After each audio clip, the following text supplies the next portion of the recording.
Welcome back, DJC. It's so funny every time we start these. We're having this great time, and I feel like we're just welcoming in people to the conversation, to the family, and this one is going to be a great one. I'm here with Andrea. Now, you're going to be on our main stage in tomorrow. Yes. You're talking about redefine and design.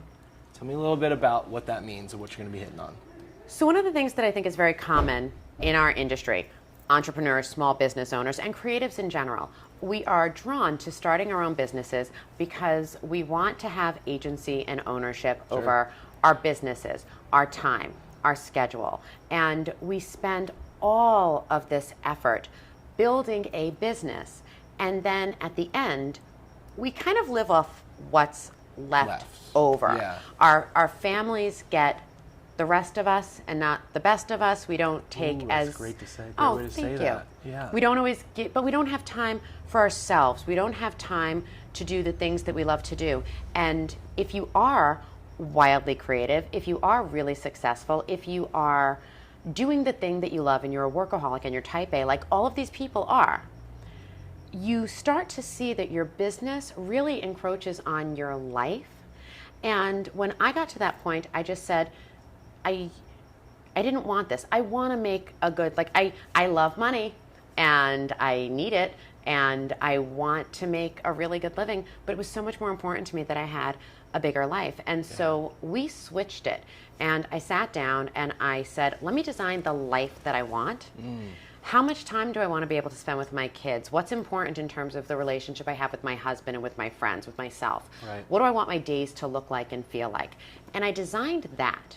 And then I built a business and retrofit the business to support the life. Yeah. And it's an ongoing evolution. It's a project that, you're constantly checking in and saying, like, how you doing? But it's a really worthwhile exercise to be able to have this life. Yeah. Okay, so this is something that I love this idea. It's fascinating to me, and I wish I was better at it. So I'm just going to pick your brain a little bit. Sure. Okay, so I think what's great about those of us in the event space is we don't have a typical 9 to 5. Correct. Most people, I go to work Monday through Friday, 9 to 5, and I have to basically build my life around my work. That's not us. We can choose to take jobs, we can choose to not take jobs, and we actually have the opportunity to design it the way you're talking about it. Can you give me a little insight on what some of those pieces are in your design? Is it things like, I'm definitely going on vacation in July? Is it, I want to have this type of date night with my husband this many times a year? Is it soccer with my kid? What are like the main pieces that are non-negotiables maybe for you that you put in your calendar and then work the rest around? So for me, what I did was I think there are so many things that we all have to do. I start with anchoring my days. And so generally speaking, Monday through Friday, my kids have to be taken to school between 7:30 and 7:45. Where are you based out of, by the way? Las Vegas. Oh, you're in Vegas. Okay, yes. great. So that's the drop-off. That doesn't change. They have to get picked up at around 3:30. Right. So that doesn't change. So I time block my life, and it sounds crazy and it sounds overly structured, but it really gives me the freedom and the platform to do all the things that I want to do. So from 7:45 to 3:30, those parameters, those parentheses, that gives me my window. That's where I build my business. Yeah. Okay. And so I can do whatever it is in those hours that I want to do. So maybe that's taping a YouTube or filming a podcast. It could be, creating and sketching or drawing. It could be emails. It could be admin. But I block that time out. This way I know I have really deep, focused work for a set period of time. Right. Being a good parent is something that means something different to everybody. And family life, the value that you place on that is different for everybody. For me, it's dinner. Like, family dinner happens in my house 5 nights a week. And that means that I cook and I try to engage my kids in that if I can. My daughter likes to chop right now. Yeah, that's where we're at too. My son likes to hang out and, and like snack while I do it. Yeah. But that 45 minutes of cooking, 30 minutes of eating, and then like 30 minutes of cleanup, that's 2.5 hours. Yeah. The average family spends less than 30 minutes a day together. Yeah. And so if I could triple that or quadruple that and not be like looking at my phone and checking emails and doing something else, even if they are watching TV, even if we're watching Cobra Kai and we're talking and we're laughing, it's family time that is built in. Yeah. And then when they go to bed, I can do other things. So I brain dump everything that I need to do. Yeah. And I write it down. And then I think to myself, like, if this doesn't get done, am I really going to care? Is it going to be impactful in terms of making me happy, making me money?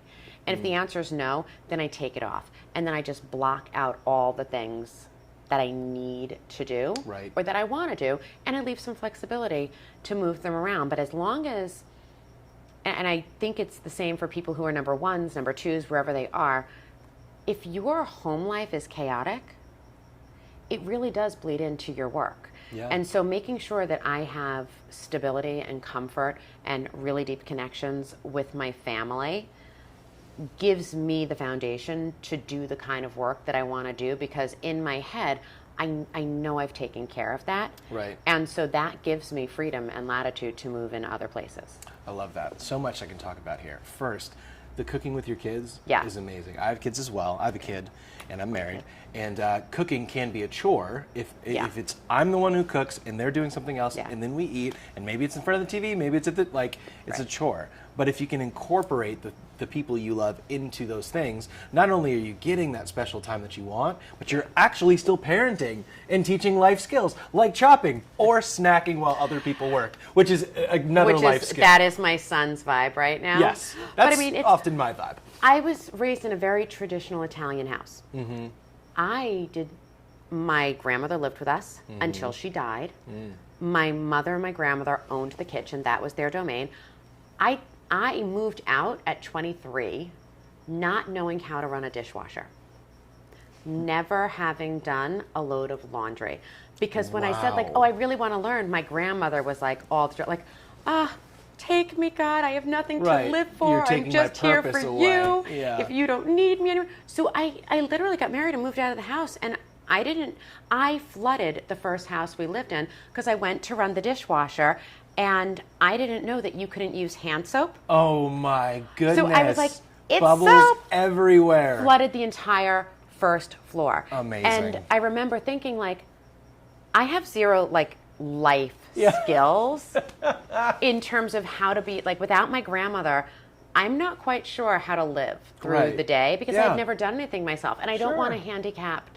I think that my family did it from such a place of love, but I don't want to handicap my kids. I would like them to have a sense of understanding and basic chopping. Yes. So, yeah, exactly. just the basics. Yeah, it's funny. I heard it from Guy Fieri, who's, Food Network fame, all that kind of stuff. He's like, my biggest ask for parents is get your kids cooking because it's fun, it's important, it's a life skill, all that kind of stuff. So I think it's cool that it's the double whammy of special family time and life skills. Yeah. Also, I know what it's like to...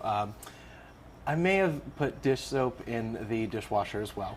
So I know what it's like to live a life with no skills. Trying to sop that up for days. Trying to explain to someone, like, truly, I'm not really an idiot. I just didn't know.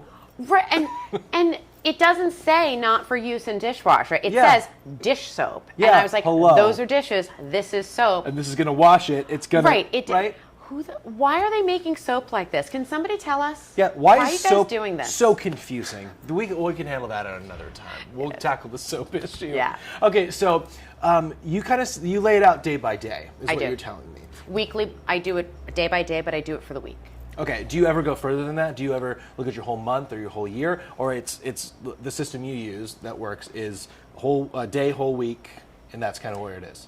It is primarily weekly on a general scale, but the reality is that when I'm in season for my business, or when I have a month like this where I've been on the road from November 1st and I am on the road until the 19th. For something like that, we do sit down and we do the entire month and we do the calendar. Yeah. So my husband and I have a how you doing check-in, like once a week, just a 15-minute State of the Union. Right. How are we? How are the kids? How are the house? What's coming up?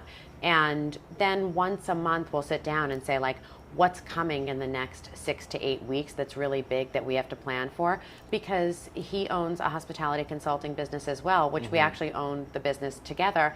And so we're always moving around each other and trying to accommodate the business needs and the human needs of 4 very different human beings that all happen to live in the same place, in the same house, yeah. and whose success is wholly dependent on the success of the other 3 people. Yeah. If I'm a squirrel and I can't get anything done, then my kids get to school late. If they're at school late, then their grades suffer. If their grades suffer, my husband gets mad. Big domino effect. It is. Yep. It's a really big cycle, and I think that there has been previously this push that like, this is your work and this is your life. When I think what a lot has come up to the surface, and what really a lot of I think we learned during COVID, is who you are as a business and who you are as a person are the same, and if how you do anything is how you do everything, then you have to apply the same principles to your life and your business. Oh my goodness, I'm so excited to hear you speak I tomorrow. can't wait. I'm super pumped. excited. Just I love from this talking group. to you, I feel those nervous, excited vibrations. Me too. Thank you for No coming and pressure. talking. Thanks Yeah, for having no me pressure, again. but I'm going to be just staring at you the whole time. Let's not make it weird. I can't do anything other than that.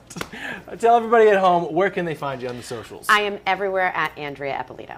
Awesome. Thank you for coming in. Thank you. Thank you for Thank you having guys me. for watching. We'll be back with more interviews soon.